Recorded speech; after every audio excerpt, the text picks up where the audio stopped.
Boom. Just grooving the music. It's pretty good music. Yeah, we are live. So, and he's back, Randy, who we had on. We had you a winter a year ago, a little over a year and a bit. So, I think you were on episode 3 of our Photo Buzz thing. Yeah. Yeah. Wow. Yeah, you were a pioneer. So, for those who don't know Randy, he's from Knoxville. I've known Randy since, oh my God, since I don't know when, but long time, 2005 or so. Poor Randy. Yeah, we used to do the Infernos down in Nashville, and you'd come down, and we also did a gig up. James and I did a gig up at the University of Tennessee, and you picked us up in Nashville and drove us to Knoxville, and we had a lot of wonderful memories, a lot of cool times down there. I really, really like it down there. And but you've had an interesting career, so to speak, in photography, and I like bringing guys like you back to these presentations. You know, something I like to do at least once a year, because life rolls on, and there's always changes, there's always challenges, there's always new experiences, assuming you don't quit photography and get a real job, say working at a barber shop or something like that. Oh, if you could do any other job, let's say photography just went away and it was illegal, what would you do? I don't know. You know, I did the mechanic / sales stuff with construction equipment for pretty much my entire life until I met you and Tom and James. So I guess I would get back into that. But yeah. Tom Geisler is the photography professor up at the University of Tennessee. Yeah, and he is officially retired. Nice. Yeah. You gonna take over his job? Nope. Have you been asked? Nope. He's being bellowed for photo shoots already. Yeah, well, it sounds like he's in the casino. So anyways, so you're back, and we don't know where we're going to go with this conversation, but I do know that you have a lot that you sort of texted me, and you texted me some images, and there's a lot of images that you sent me, and it sounds like you've been into a lot of stuff. So I don't think we'll have time to go through them all. Maybe not. Yeah. It sounds like you've been into a lot of stuff. So sorry. Yeah, I got an echo. Okay, there we go. That was me. Sorry, I hit a button by accident. I thought I was going crazy. The voices are back. Oh no. But anyways, so we'll go through some of those. But let me ask you first, Randy, since we saw you last, I know last year you gave us the update. I just want anybody who doesn't know you, Randy's big time sports photographer. And I remember when you did a live presentation at the Inferno in Nashville, you did a 3-hour presentation, and you asked everybody there if anybody there would like to do what you were doing, and every freaking hand went up in the air. Yeah. Because he's doing all these like high-end sports gigs, I don't know, football, basketball, et cetera, and so the envy of all the men in the room, almost more so than say if you were like a photographer for Playboy or whatever. I don't know. Yeah, I know, it's crazy. They just like the big lenses, I think. Yeah, they're all the big lenses. So anyways, you evolved from that into not real estate photography. Do you remember who was a member at our forum for many, many years, Paul Maynard? No, John was just speaking about him doing the real estate photography out in Colorado. Doing very, very well. Yep. And we had him on about 2 months ago. It was very, very interesting. But what you're doing and sort of specializing into is not the same as you clarified last year to us. You said it's architectural photography. Yeah, and it's a totally different animal. Yeah. So you're selling not to the real estate agents, you're selling to the architectural firms and such, and probably the developers and whatnot, have you? Yeah. Is that sort of close? Okay, cool. Anybody who's wants more on that, I really, really recommend you watch the replay. I'll put the replay in the description on this replay. So that you can watch it. I like doing that. Now, maybe I'll pop it in the comment section too. I'll go find it when I give me a minute to do that, or maybe Johnny can do it. I'm not sure. So anyways, what have you been up to? What's new and exciting in life and times of Mr. Randy Sartin? Well, nothing's really new. Basically doing the same thing, trying to concentrate on the architecture of photography. and that's rolling and going pretty well. Still doing commercial and industrial work. I have the one PR firm I've been working for about 10 years. We've had a couple of big campaigns come out, doing everything from, I don't know. I don't know what to call some of that photography. It's a little bit mix of everything. We've had a new attorney's rolled out. We've done lifestyle shoots with her all through town. She's on billboards all through town. It's going like gangbusters. Another little company in Gatlinburg has introduced a live walking, talking version of what has been their main character for 40 years. Did a big photo shoot with her, and that stuff is going pretty viral. It's kind of crazy. Okay. Actually, had Michael Messing assist me on that shoot. We got some pictures of that stuff, and a lot of aerial work. Doing a lot more and more with the drone every year. I got into it to assist with my architectural photography. I have a big aviation background anyway, so it's kind of stupid I wasn't already into it. You are now. You are now. I am now, and so lots of different projects with drones. Nice. And the sports stuff, I've been trying to back away from it. Just started my summer project that I've done for 8 or 9 summers at the Ripken Experience in Pigeon Forge. The money's not much, but it's the same team we've had together for many, many, many years. And so it's just youth sports photography. So I'm doing that Sunday, Monday, Tuesdays pretty much for the next 10 weeks. Okay. And as I've tried to back away from the sports stuff, it seems like the sports stuff I am doing is much more economically pleasing to me. So I'm saying no to a lot of things. All right. And the things I am saying yes to are making more money than I probably should be making for sports.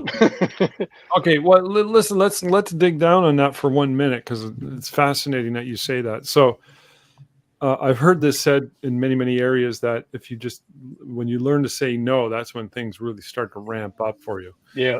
And you just said that economically pleasing thing, which is something you always like to hear when it comes to making money, especially making money doing what you're doing, which in this case is photography, which I think you love photography, as we all do, which is important. Why is it more economically pleasing? Is it because you're doing less, or is it because you're getting paid more, or is it because you're getting more satisfaction out of the nature of whatever gigs they are? The nature of the gigs doesn't really have anything to do with it. I'm as happy shooting 10U baseball as I am shooting an NFL football game. Really?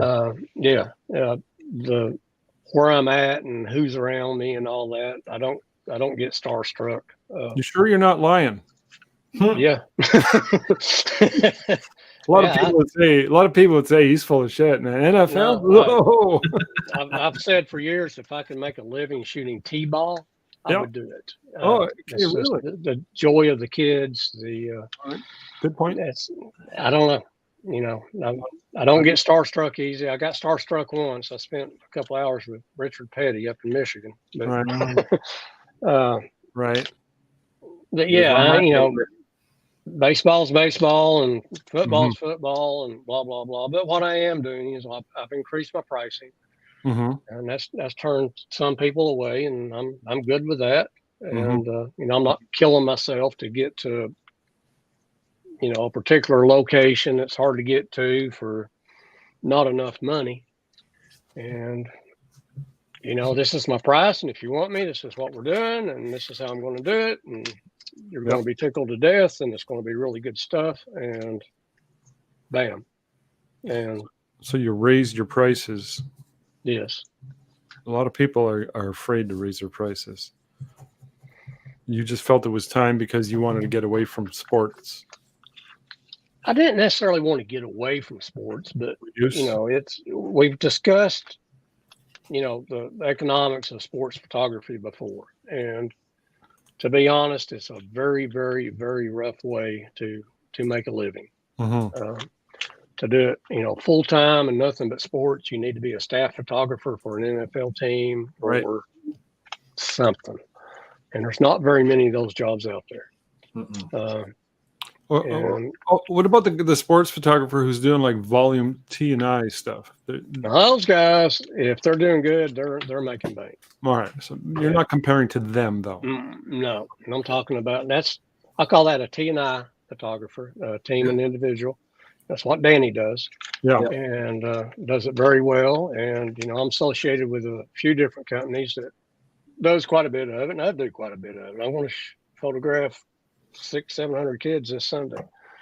Yeah. And right. Yeah, there's big time money in that, but that's not really my thing. It's not something I'm good at it, and I can enjoy it for about 4 hours, and after that, I'm done. So just now we know the difference. T&I is the teams and individuals. You're going to sporting events and photographing the actual sporting event as it's going on, and the action shots. Yeah. And I do that for a variety of wire services, newspapers, schools, which is where the money's really at, shooting directly for a school, really, or a team, or the SEC or ESPN or something like that.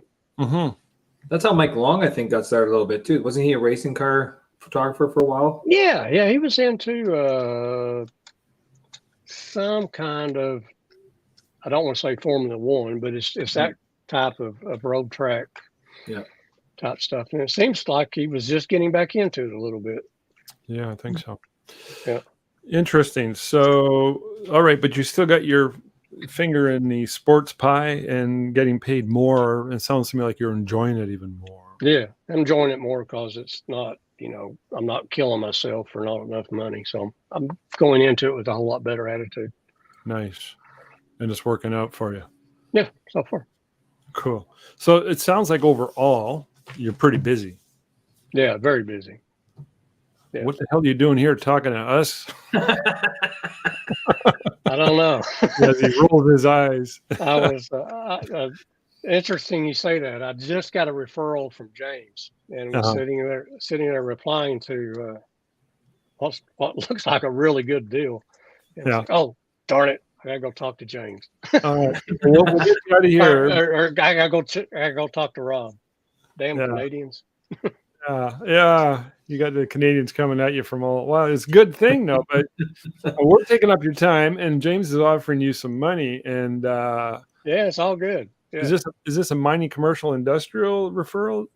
Yeah, it's some quarries. One of them is actually located in Nashville. Nice. And the other one's in Maryland. So okay. Well, it sounds really interesting, and sounds like it's something you're totally capable of handling. You sound like you're. I was looking at the images you sent, and I'm like, holy geez, the variety. The variety's crazy. And everyone says, do a niche. Okay, if I had to pick a niche, it's going to be architecture photography. If you had to. If I had to. I'm not sure there's enough architecture photography in Knoxville for me to do it. There probably is, but anyway, I'm not going to get all of it. I'll probably piss somebody off at some point. So, yeah. No, I hear you. No, I got a metaphor for what you're saying. Okay, let's hear it. Tell me if you like this metaphor. You are like a Swiss Army knife. You got one set of tools, another set of tools, another set of tools. You can do all these different things. I'm also saying, there we go. It's a metaphor that I've used a bit, and John's always teasing me about that because I'm always bringing it up. But for the same reason that you just pointed out, you would like to be able to do one thing, but you got and I really enjoy the variety. The PR firm I work for quite a bit. It'll go from a very fancy fashion style shoot to a food and product photography thing within a week, and it keeps me on my toes. It keeps me learning. I'm not a food photographer, so hey, Randy, we need you to go do this for 2 days. I'm like, all right, let me learn how to do it first. I know how to do it, but Yeah. I want to do it really, really well. Yeah. I don't want it to be okay food photography. I want it to be maybe not New York City $10,000 a day food photography, but I want it to look really good. So Yeah. So you go to YouTube. YouTube, Pro Creative Live? EDU, not Creative Live.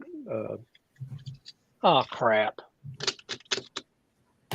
It'll There's come that up. one, is it PROEDU or something like that? Yeah, Pro EDU. I'm a member there.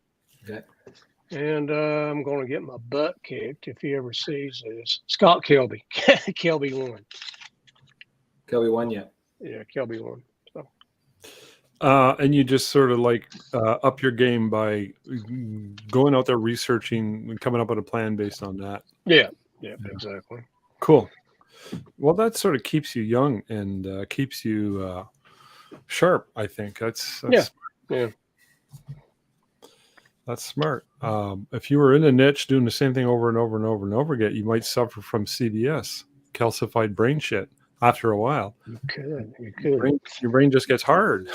That's one thing I really love about the architecture photography is every single time you pick a tripod up and go to another room or building or whatever, you're presented with 40 different new, unique challenges to that room that you got to think through.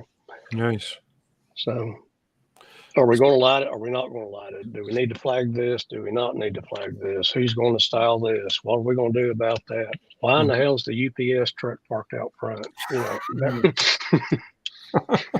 Well, look at that picture behind you above your shoulder there. It looks like a bar, like I don't know if you can see the one by the printer there. It's an interior. Yeah. And I'm looking at that now. Is that a type of shot you do you light it and you shoot it all in one shot, or is that like multiple shots? Do you have to pop lights everywhere, like light painting, or?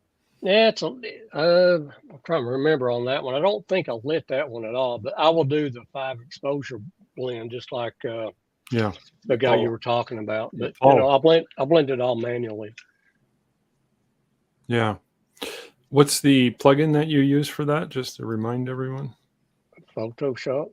No, the other one. The one that manually. I don't do that. I don't do that. Photomatix. No. Yeah. So you're old school. Yeah. Well, I'm charging. I'll be totally transparent for architecture. I'm $125 an image to edit it. Yeah. A lot of times I'll outsource that. Got a really good retoucher. That's US based and charges out the what. He's a very good friend of mine. He's actually the idiot that was calling me on the phone just a minute ago. Oh, and tell him he's got some nerve. Yeah, really. Him and Dreams, everybody's bugging. Everybody wants a piece of Randy. Everybody wants a piece of Randy. So yeah, it's and the HDR stuff. It's not. I don't think Photomatic. There's a difference in HDR and there's a difference in exposure blending. And, just putting something in a program and taking whatever it spits out normally results in some way oversaturated stuff.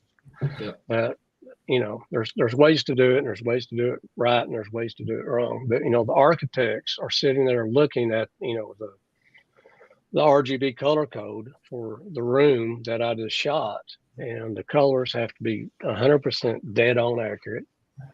And lines have to be super straight. And it's a pain in the butt. They're picky. They're one of the last group of people around as a industry whole that really appreciate good photography and know what it looks like when they see it and know crap when they see it. You gotta deliver to these guys. Yeah. There's no fooling. No. Well, so you're more of a tilt shift lens type of guy as opposed everything to I do. Everything I do is tilt shift. Yeah. Amazing. I said a minute ago or a few minutes ago, I said keeps you sharp. That as well will keep you sharp. It's like going in for your black belt and you got like 5 senseis keeping an eye on you, watching Yeah, yeah, yeah. every And, move. it's a big deal to these people. They enter them into awards and competitions all the time, and it's a big deal, and it has to be right. It can't be close. Now with contractors, it's a little bit different. They're not near as picky. But for architects and designers, yeah, it's Really. not super easy. Well, yeah, I'm all intimidated now. I don't want to shoot any architectural because I'd probably screw it up. Just don't let me see the pictures. I probably wouldn't see what they would see. Yeah. Good reason. It's not something I'm versed in or experienced in. I probably could be because I know enough about the technical about photography, lenses, and all that stuff. And it sounds complex. I don't know if there's a more complex style of photography on this planet other than, maybe some other weird super. Yeah. But let's talk. And there probably is. And, you look at I have friends that do real estate photography, and they're doing 6 to 8 houses a day sometimes. Yeah, what's and I'm doing, I've been on mini shoots where I'm doing 6 to 8 shots a day in the same room, in the same building. Not the same room, same building. But it's nothing to spend an hour setting up a shot. So back to your point, you walk into a room and you get all these challenges thrown at you, including the UPS truck out front. That's the scenario. You go in there, and I'm sure part of your strategy and or challenge is, all right, formulating a direction. Let's do this for the best results. I got 5 senseis looking at me, not right now, but they're going to see the image and they're going to know if I'm screwing up with. They're architects and they have that. Well, normally one of them's with you, and I'm always shooting tethered, so I'm getting real time feedback. I prefer to shoot that way, actually. No kidding, eh? And so you're doing 5 shots in 8 hours. They're there the whole time. Yeah, I'd average 8 to 12 shots in a day is my average. So it's all about quality, not quantity. Yeah. That's pretty cool. I don't know if you touched on those points last year when we were talking about your foray into architectural photography. I don't think you did, but this really kind of opens it up more with a deeper understanding of what it is you're doing. So fascinating. So, sports, architectural, public relations, which could be anything. Yeah, it's advertising, commercial. I don't know what to call it sometimes. Marketing. They need a photographer. They call Randy. You're their man. Yeah. This is a public relations firm, is it? It's they call themselves a marketing firm. Okay. And the guy that owns it is actually went to school to be a photojournalist. Right. And is very, very knowledgeable about such things, and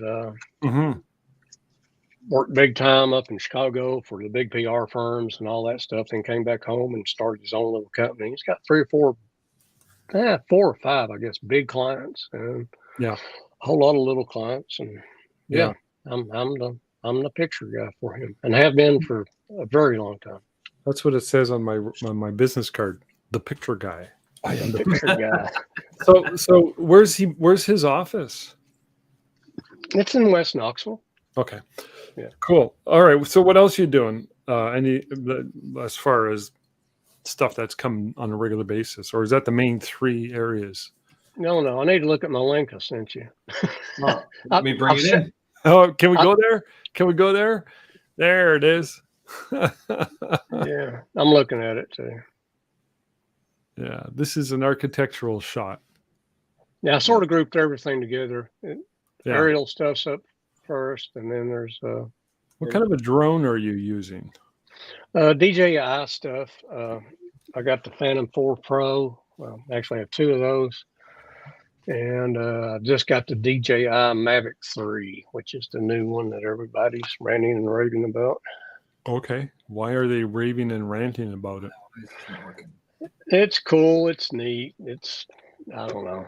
It's nice. I don't know. It flies nice. I'll tell you that. I don't get excited about equipment much anymore because it's reached the saturation point, and I don't know if that's the case with Well, drones. no, it's not, because the sensors are still improving in the drones. Okay. Where I would be perfectly fine taking a Nikon D700 to an architectural shoot. You would, eh? Yeah.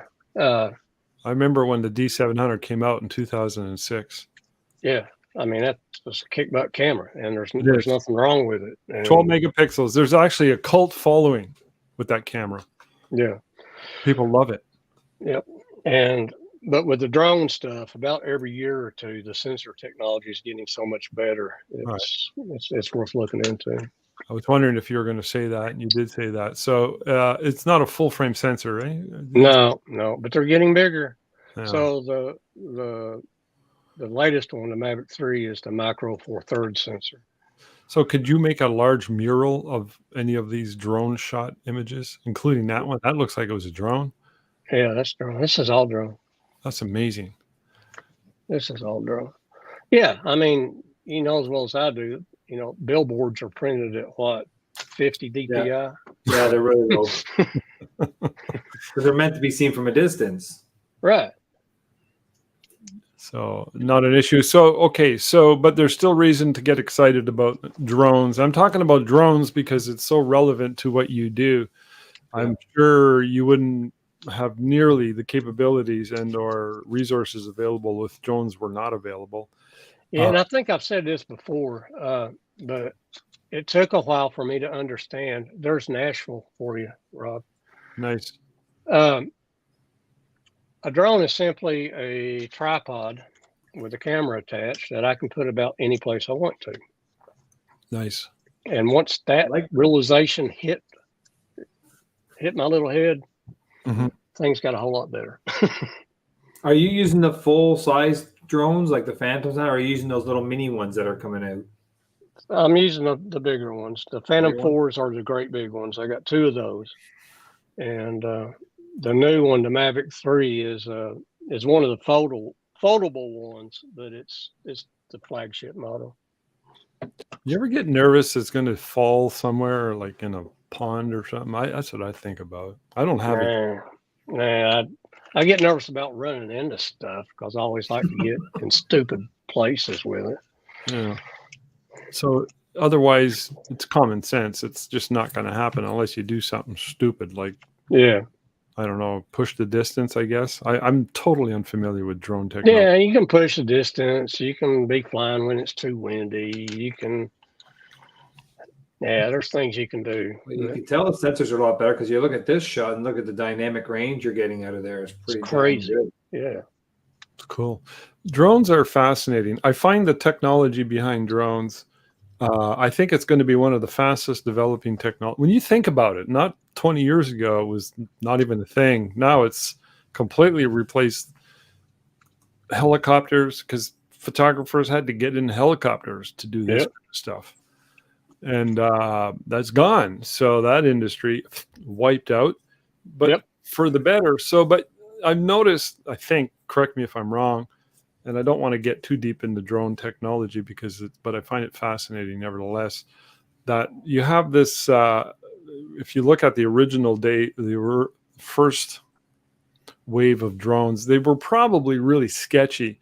And that technology probably got tighter and tighter and tighter. And it's just the sensors or something. They seem to do so much with just this little thing. And that's probably going to eventually evolve into flying cars. I can see that so much as a thing, maybe in the next 10 years or so. It's crazy. I'm working a deal right now with a company that's producing electric aircraft. Aircraft. And nice. The gimbal technology. You can do a 5-exposure bracket with these drones, and they line up as good as the stuff you shoot with a tripod. Wow. The gimbal technology is amazing. I was watching Iron Man, the first one, the other night, and I thought to myself, with the technology that DJI does, you know, you got the whole Chinese thing going on with DJI, but I'll tell you what, their engineers know what they're doing. Yeah. But I was watching Iron Man. I'm like, you know, I bet you DJI could pull off about 80% of this movie for real. Really? Yeah, it's crazy what they do. Unbelievable. So it's only going to get better, better, and better. And, you know, maybe it'll replace us or replace, maybe it'll get so good that, you know, an architectural firm will just have their own drone and they'll go out and do their own photos and it might eradicate your job. I don't know. Yeah, who knows? Who knows? Yeah, just You know, plain we were devil. all, you know, you guys were all going broke when the digital cameras came out too. Remember? So Yeah. Well, I switched in the year 2000. yeah, I remember. You know, there was a lot of people that said it was going to absolutely knock out the crap out of the industry. It didn't kill the industry. It changed the industry. Yeah, yeah, definitely did. Forced us to get into more niches. Yep. And as I mentioned earlier, Swiss Army knife. Yeah. Yeah. Because most people used to be specialized back then in the film days. Now you had to learn to branch out Well, if you wanted to survive. well, no, you could take a nice looking image, have a studio, you could do headshots and families, and it was kind of generic. You know, the stuff you could be average and still earn a pretty decent living. This is what I'm saying. That's gone. You've got, I believe you got to really take your, like if you look at Rafael, remember we had Rafael on a week or so ago, like his headshot photography is spectacular. That's his niche. I don't know if he does anything else. And you got a guy like Randy who's specializing in sports architecture and drone and public relations stuff. So, but anyways, Well, it also made photographers more than just photographers. Now you are the dark room and you're the printer and you're everything now. Yeah. Yeah. and you got to stay on top of that stuff as far as I'm concerned. So, but anyways, yeah. So let's. We're already past half an hour, so I don't want to go late. Are you scrolling through them, Johnny? Yeah, I'm scrolling through them. What would you like to see? Let's I go saw to the headshots already. let's go to the gallery view, and now we can pick a few out and talk about them with Randy. There we go. You got a lot of architecture in there, so we don't really want to. Yeah, I got it sort of grouped. So there's stop right there. Go back up to the guy wearing the orange shirt. So yeah, that guy, and then the people with the green stuff, the little green t-shirt kids, and all that stuff is a nonprofit that I do a lot of work for. I made the decision several years ago. I was going to work for two nonprofits. It's going to be the same money. It's a per hour thing. From the time I leave my house to the time I quit editing their pictures. And it's not a lot of money, but it's enough to keep from, I don't know. I feel like I'm giving back, and they're getting a real good deal. So you don't do it for free. You're doing it. Heck no. But it's reduced. It's reduced. How many hours a week are you shooting for these guys? It varies. Or month? One of the nonprofits has kind of closed down for a couple of years. They're in the middle of another project. But this one, Emerald Youth, the green stuff, is a very large and popular nonprofit here in town. And I do a lot of work for them. Some weeks it might be, I'll go a month and not shoot a single thing for them. And then a couple months ago, I shot 40 hours for them probably. Okay. One thing that's really good about my partnership with them is there's a lot of people in that community group, clique, what you want to call it, that are really good customers of mine. Well, that's important. Contractors, architects, business leaders, et cetera, et cetera. So there's like a bloom effect here. There's a huge bloom effect. And that's cool. That's good to know. And you're getting paid. I'm a little bit fascinated by the fact, because I do stuff for free. I don't get paid a dime. Yeah. But I do it for yeah, I get free ads and exposure and affiliation marketing. But so give me a ballpark. You don't have to be specific. Your usual fee and what you charge them, is it like 80% off, or is it 50%, or? No, it's more like 75 or 80 probably. Okay. No, So it's 75 off. It's 75 off. you're taking a very nice chunk off for them, so you're still getting something. Yeah, that's fair. Where did you come up with that number? I think I figured this out all by myself. Okay, just came to you in a dream. Yeah, it came to me in a dream, and I had an issue. Nonprofits calling me, hey, we're a nonprofit, and we need this, and we need that. Yeah, and sometimes yeah, sure, well, they don't have any money, and I'm like, okay, whatever. And I'd go do it, and I found that I'm sitting there doing it, and if it was an organization I really liked, and was 100% behind what they were doing, it was one thing, and if it was something I wasn't very familiar with, I was like, So I sort of chose my nonprofits. They didn't choose me. But they were on your radar because they were calling you, and then you sort of went, oh, that's what sort of got the idea. Exactly, yeah. And you thought, well, I'm going to do more with these. And also, I hate to say it, but it is a smart marketing move.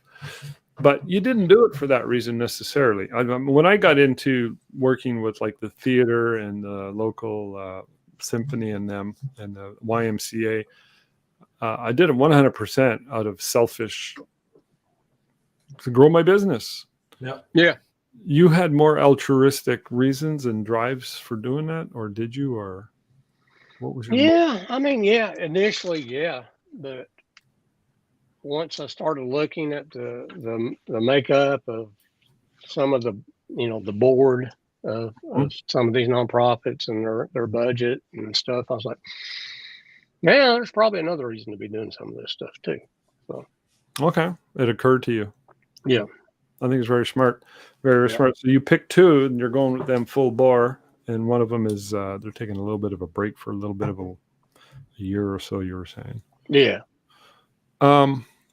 The images with the lady in the umbrella down below, the blue umbrella. What's that all about? Yeah, so there's this little amusement thingy in Gatlinburg. It's been there 40 years.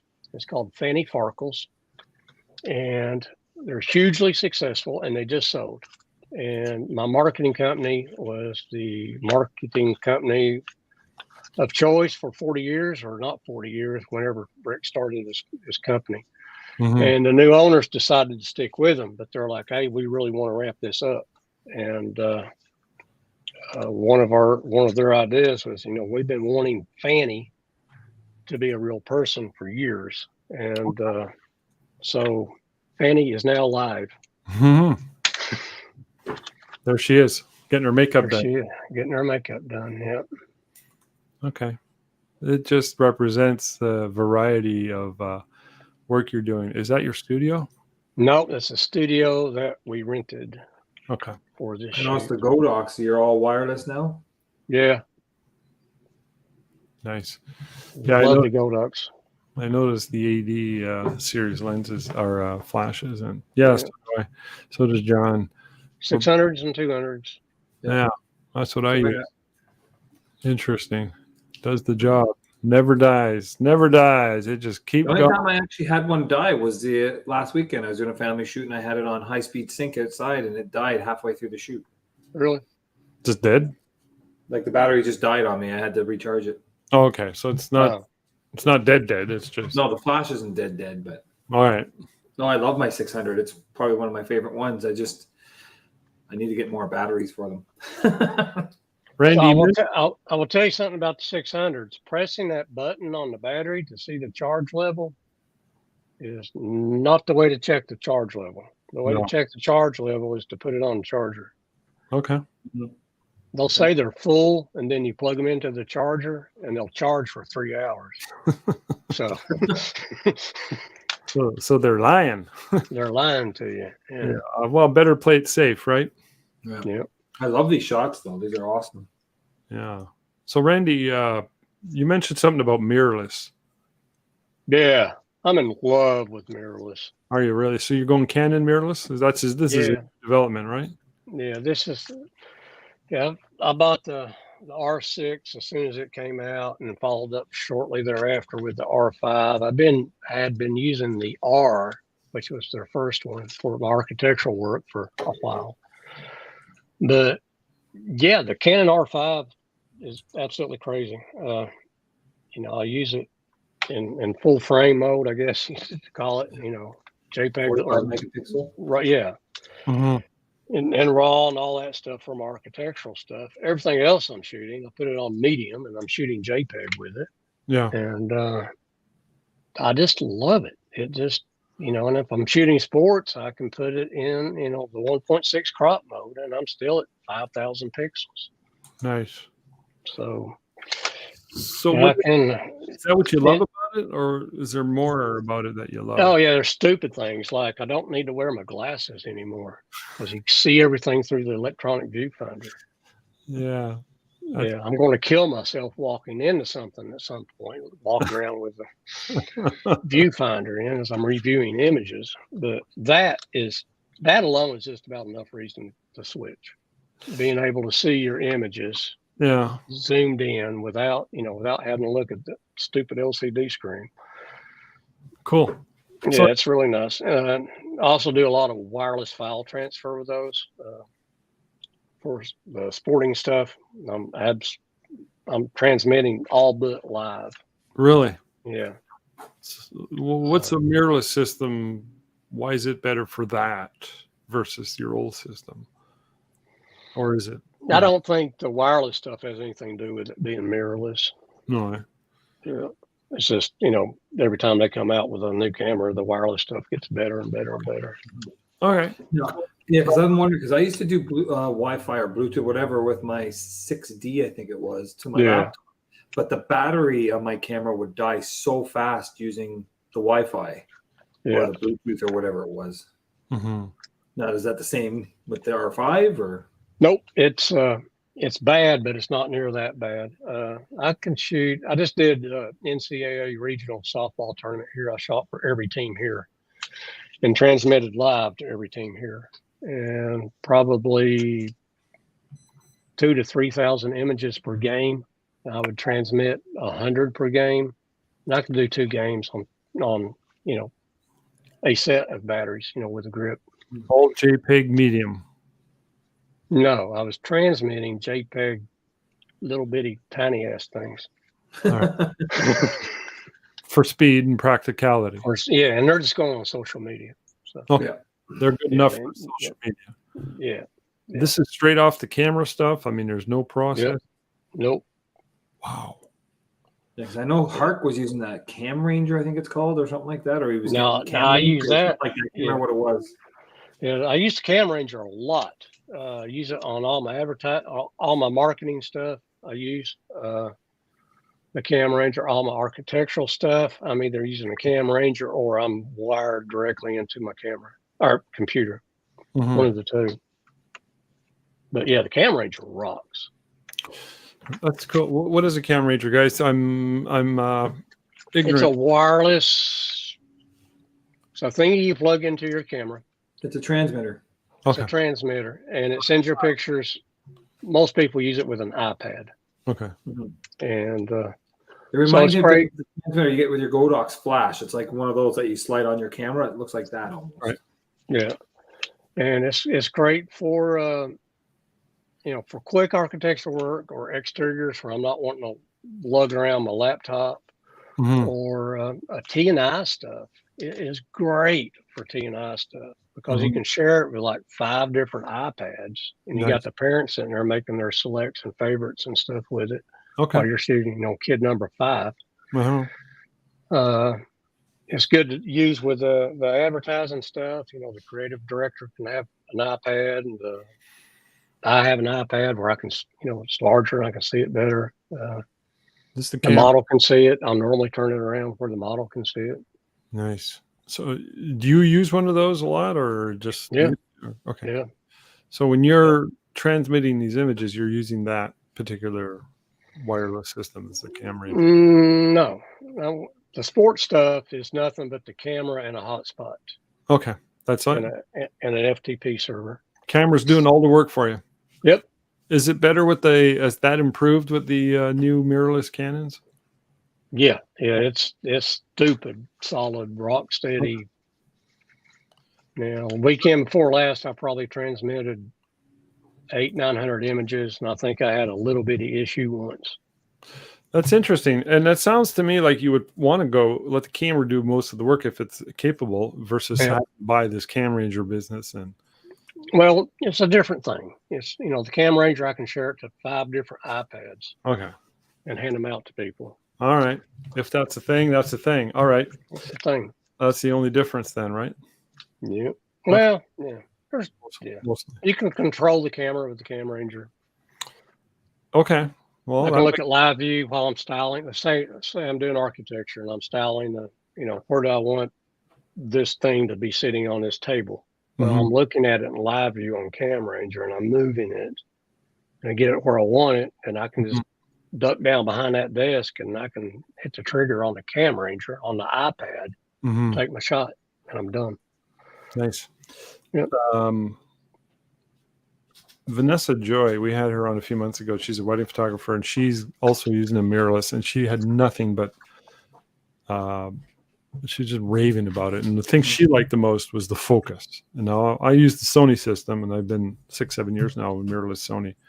And I find that sometimes I stop and think, I was like, did I focus when I shot that family?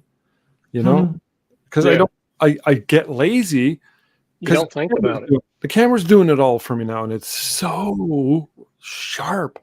So I love the focus. Plus, I love the sharpness of the lenses that I'm using. The Zeiss lenses are off the charts. Would you say that also with the Canon?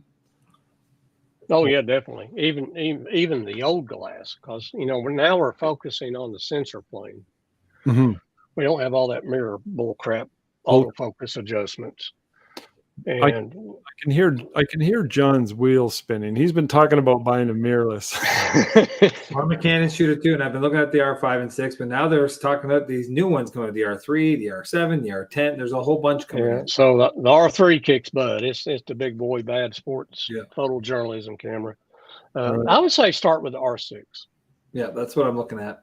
Yeah, it's what I do. Great. And the R7 and 10 are coming out, but they're crop sensors. I think they're crop sensors. That old M series. You guys, I was going to jump on the R7, but I don't think it's going to take a battery grip.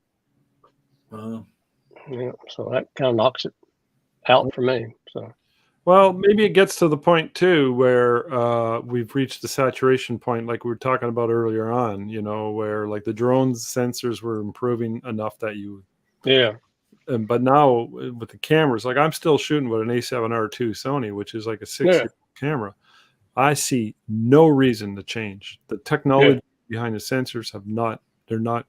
There's other reasons I might want to, but why do I want to spend $5,000 on a new body? I got 2 of these, and they're really, really kicking butt. But when the D3 came out, I think that was a big game. I guess the 5D2, when it came out, it was a big game changer, but I missed it. And when the D3 came out, I think it was a big game changer because of its high ISO and frame rates and stuff like that. And then McCann came out with the 1DX series too. But all that stuff. Yeah, but I think the next big thing that came out after D3 was the Canon R5 and R6.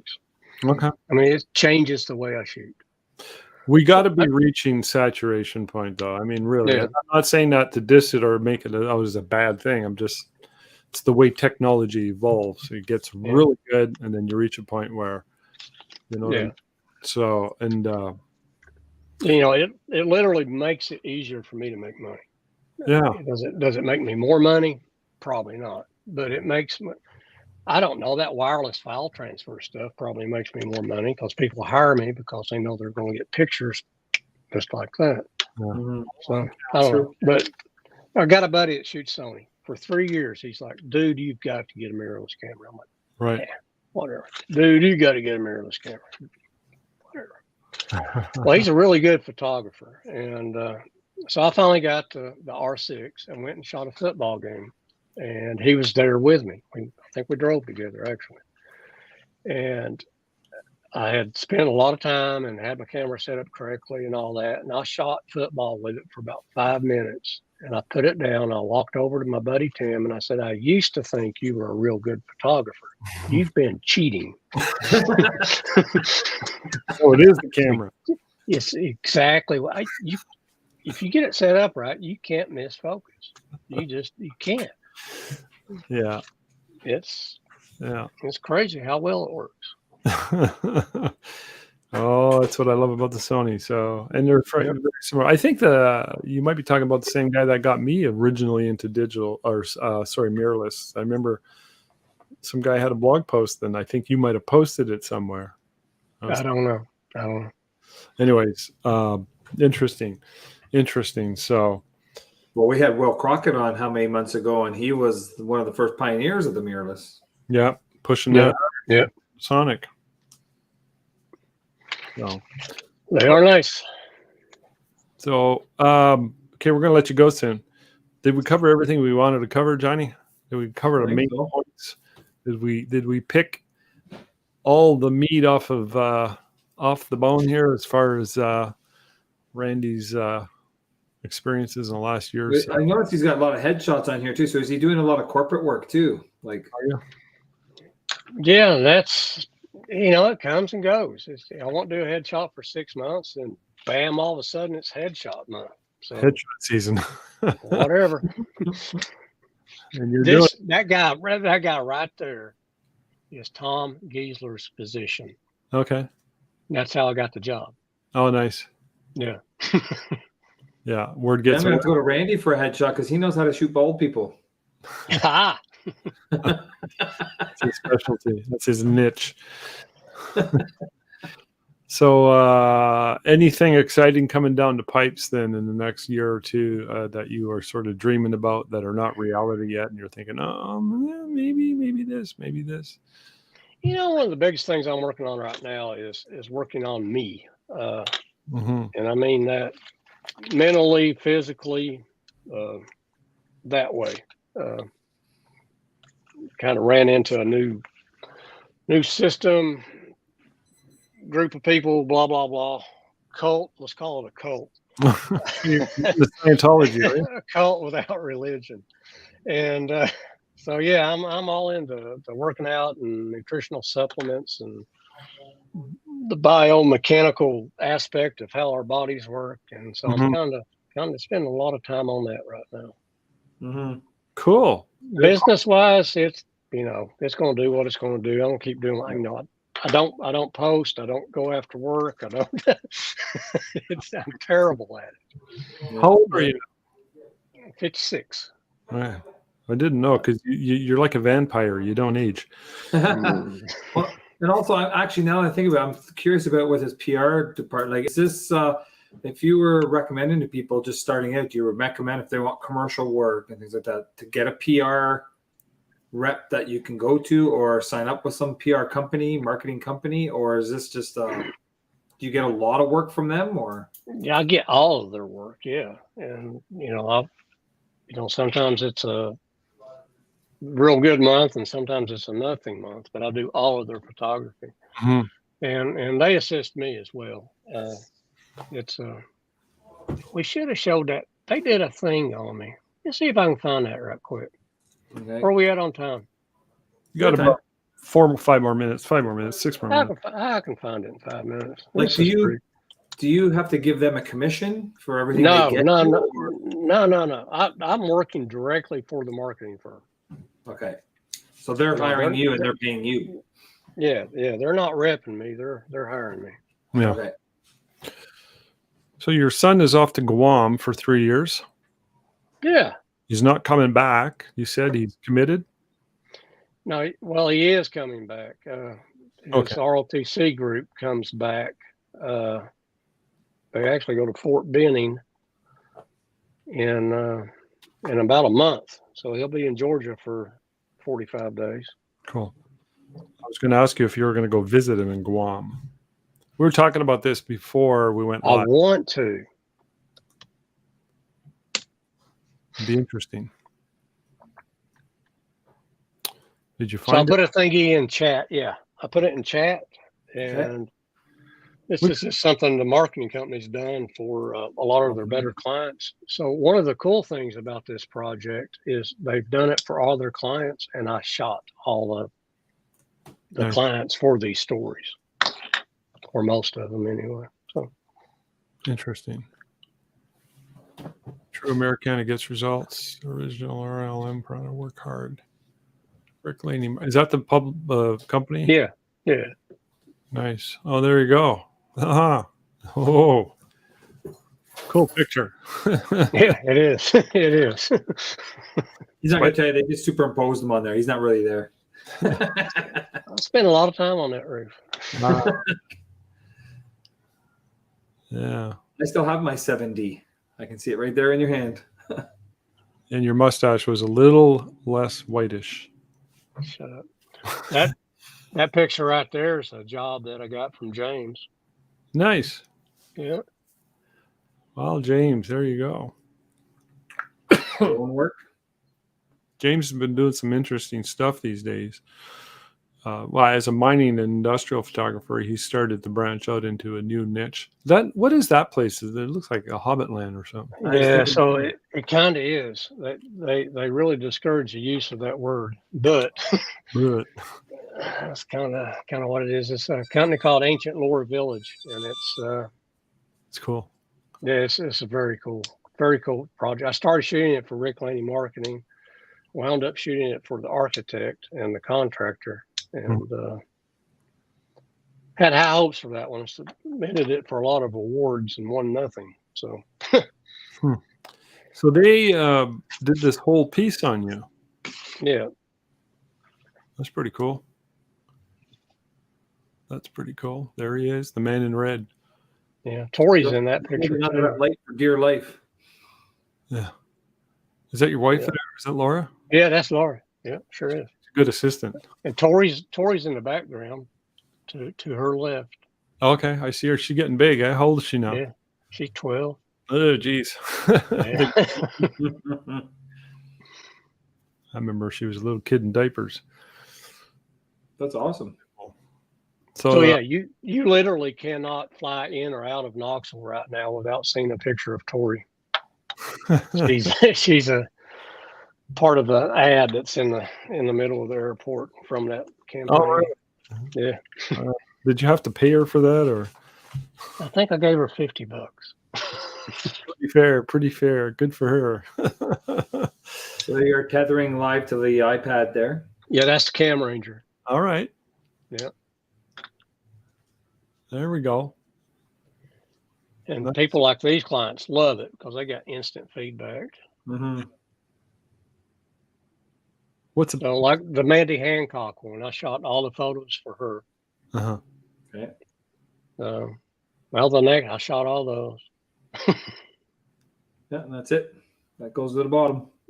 Yeah, there's version 2 out now too. So it's been a huge hit. Everybody like, when am I going to be on there? So I love it. yeah, Nice.